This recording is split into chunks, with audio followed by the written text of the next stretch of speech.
Where there is winners, there'll always be losers. Where there is light, there'll always be darkness surrounding it. And where there is McDonald's, there'll always be a McDonald's worker making your order. Just kidding, that last one isn't from Madara Uchiha, but you get my point. From a very young age, Madara was surrounded by war. He was born before the village system was established, so yeah, it was very primal and basic, and life was probably pretty ass back then. I mean, imagine if your family was at war with your neighbors and all the goods and services you needed had to be produced within your family. So yeah, if your sister doesn't grow up to be a doctor, you're screwed. That's the life Madara lived until he made a treaty with the Senju clan and established the Hidden Leaf village. Of course, Madara would eventually abandon the village and later attack it, but hey, at least he tried to do something nice for once. After he failed, he went on a rant about how life is so unfair and how he's gonna fix it by putting everyone to sleep. If you guys don't know the general plot point of Naruto, I'll just go over it real quick for you. So basically there's 9-tailed beasts. Madara arranges Obito, his successor, to catch them all for him, after which he plans on using the Rinne Rebirth Jutsu to bring himself back to life. Originally he planned on using Nagato aka Pain for this, but since he died, plan B was Obito. After catching all the tailed beasts, he basically awakens the 10 tails, which gives him access to the Grand Tree and Infinite Tsukuyomi, which he's gonna use to put everyone to sleep, and thus ushering a new world order where everyone is asleep and basically gets all they want in their dreams. Of course, that's not how things play out, but that's a topic for another video. This video is about how Madara's philosophy and plan is ultimately flawed, but before we get into it, be sure to like, comment, and subscribe to my channel. Madara's philosophy on why the world is such a messed up place stems from his childhood, growing up in a constant fear of war. He lost all his siblings, including his little brother he swore to protect. This loss devastated Madara and he ultimately agreed to peace with the Senju, which led to the new era of Naruto.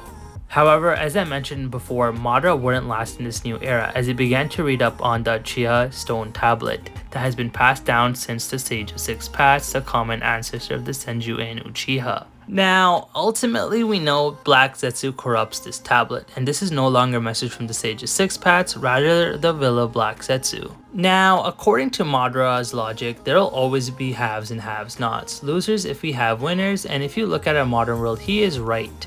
In order for you to get paid, someone else has to be losing money. Where there's someone getting a good deal, someone else is losing out on a lot of money. But Madara fails to see that he also upholds the system that he hates. In the Naruto anime, Madara rejects a treaty with the Hidden Stone village and demands that the Hidden Stone bow to the Hidden Leaf. In this instance, Madara is helping to keep up the shinobi system he talks shit about. Instead of leveling with the Hidden Stone, he demands their complete submission. So Madara comes off as a complete hypocrite. That's like someone complaining about capitalism but buying 3 houses and then putting them all for rent to people who can't afford to buy their own because there's no supply in the market.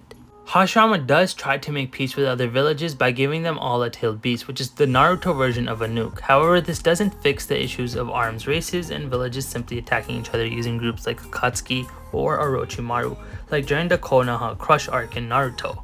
So Hashirama gets an A for effort, but doesn't fix the underlying issue of the ninja world. This leads to the first, second, and third Great Ninja War, where people like Obito and Nagato take a turn for the worse. So what's the real solution? Well, technically you're not a loser if you buy fruits from a farmer. After all, the farmer worked hard to grow those crops, so Madara's whole shtick about how the world is so unfair is kinda stupid. Yes, even our modern world is unfair. There's people like me living in a first world country making videos about shows, and then there's legit child soldiers. But trade doesn't have to be a winner-loser game. After all, we all work hard and produce different goods that we all need. A society like the Hidden Leaf Village is the best example for this. The medical ninja might not be able to provide safety, but it does offer medical ninjutsu to people. Because of this give and take society, the Hidden Leaf has been able to prosper as a village. Of course, Madara wouldn't know any of that because he left the village too soon. Also, putting people under a genjutsu isn't a good solution because you would just end humanity altogether. Let's say a newborn baby gets cast under the Infinite Tsukuyomi. That baby's gonna be likely to last 80 years. And without reproduction because everyone's too busy sleeping, humanity as a race is gone.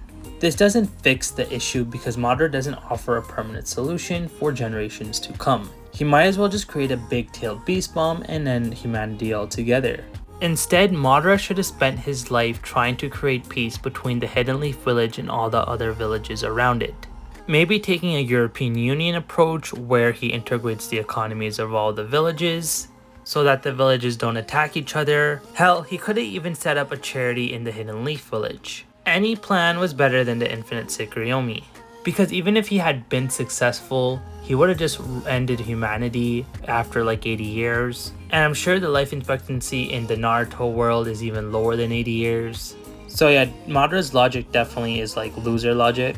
If he wanted to erase winners and losers, he should have just set up socialism in the Hidden Leaf village, instead of doing the most and then ending up with nothing. Let me know what you guys think in the comments below. Do you guys agree with me or do you guys agree with Madara? As always, like, comment, and subscribe, and I'll see you guys in the next one.